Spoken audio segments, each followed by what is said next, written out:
Perkenalkan, nama saya Juan Rory dari kelas 3 AB1, dan pada saat ini saya akan mempresentasikan materi tentang hukum perusahaan yang dalamnya adalah markup, usaha dagang, firma, CV, perseroan terbatas, koperasi, yayasan, dan UMKM.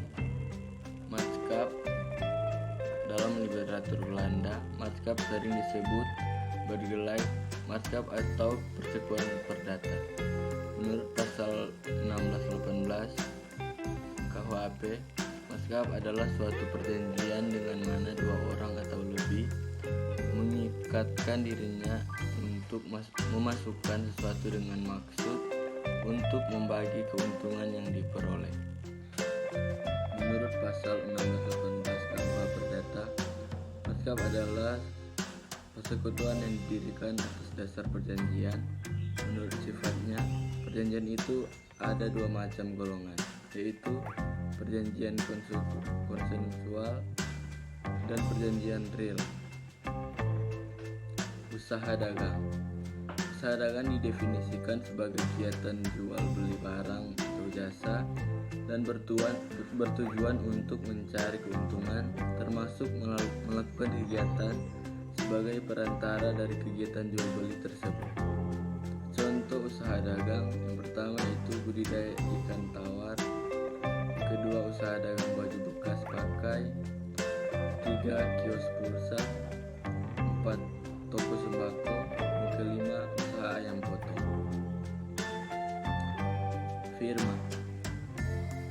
Firma secara harfiah perserikatan dagang antara beberapa perusahaan atau sering disebut juga sebagai FA.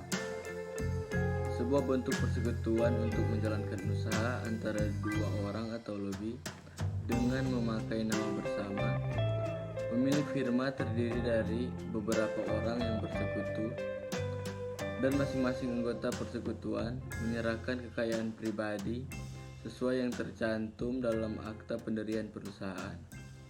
Firma diatur pada pasal 15 sampai 35 KUHD. Pengertian firma adalah setiap persekutuan perdata yang didirikan untuk menjalankan perusahaan dengan memakai nama bersama atau firma. Ciri-ciri firma. Pertama, badan usaha firma didirikan oleh dua orang atau lebih dalam suatu perjanjian. Yang kedua, firma menggunakan satu nama usaha bersama dalam menjalankan semua kegiatan usaha. Yang ketiga, keanggotaan firma sangat mengikat dan berlaku seumur hidup. Yang keempat, para anggota firma mempunyai hak untuk membubarkan firma. CV berdasarkan Kitab Undang-Undang Hukum Dagang, pada pasal 19, perseroan komoditer didirikan antara seseorang atau antara beberapa orang perseroan yang bertanggung jawab secara keseluruhannya, dan satu orang atau lebih sebagai pemberi pinjaman uang. Unsur-unsur persekutuan komoditer. Yang pertama, unsur CV sebagai perkumpulan, sebagai kepentingan bersama, sebagai kehendak bersama.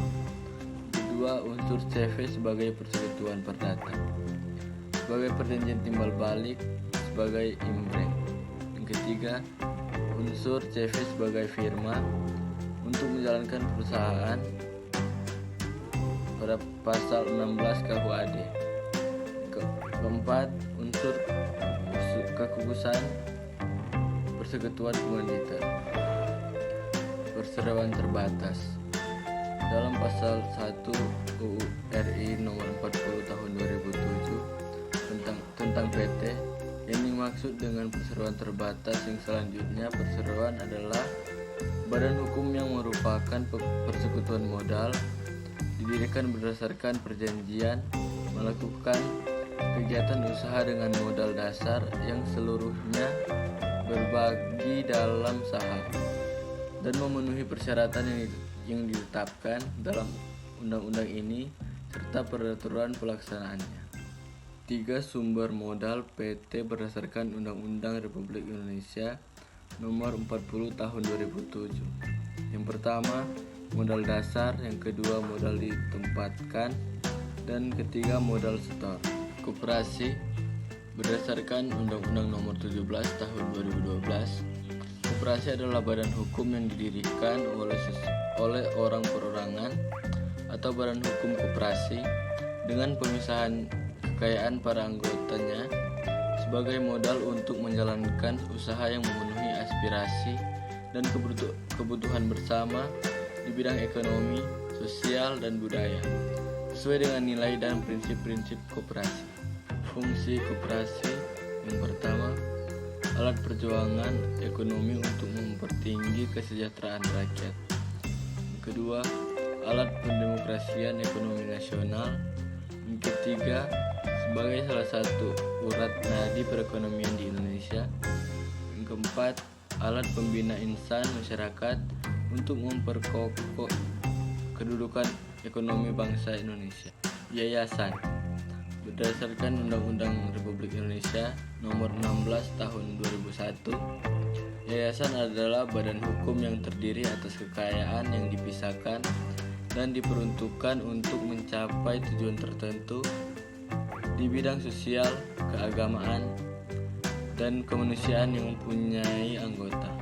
Pasal 5 Undang-Undang Republik Indonesia Nomor 28 Tahun 2004 menyebutkan bahwa yayasan baik berupa uang, barang maupun kekayaan lain yang diperoleh yayasan berdasarkan undang-undang ini dilarang dialihkan atau dibagikan secara langsung atau tidak langsung, baik dalam bentuk gaji, upah maupun honor atau bentuk lain yang dapat dinilai dengan uang, kepada pembina, pengurus, dan pengawas. UMKM adalah usaha produktif yang dimiliki perorangan maupun badan usaha yang telah memenuhi kriteria sebagai usaha mikro. Pengertian UMKM pada umumnya adalah usaha yang produktif individu atau suatu badan usaha dan memenuhi sebagai usaha mikro. Kriteria UMKM yang pertama, usaha mikro. Usaha mikro dapat diartikan sebagai suatu usaha ekonomi yang produktif, memiliki individu atau badan usaha yang tentunya memenuhi ciri-ciri sebagai usaha mikro. Yang kedua, usaha kecil. Usaha kecil diartikan sebagai suatu usaha ekonomi yang produktif dan berdiri sendiri atau independen dan dimiliki oleh suatu kelompok atau perorangan. Yang ketiga, usaha menengah. Suatu usaha dalam ekonomi yang produktif dan bukan cabang dari suatu usaha atau perusahaan pusat, serta menjadi bagian secara tidak langsung maupun langsung bagi usaha kecil atau besar.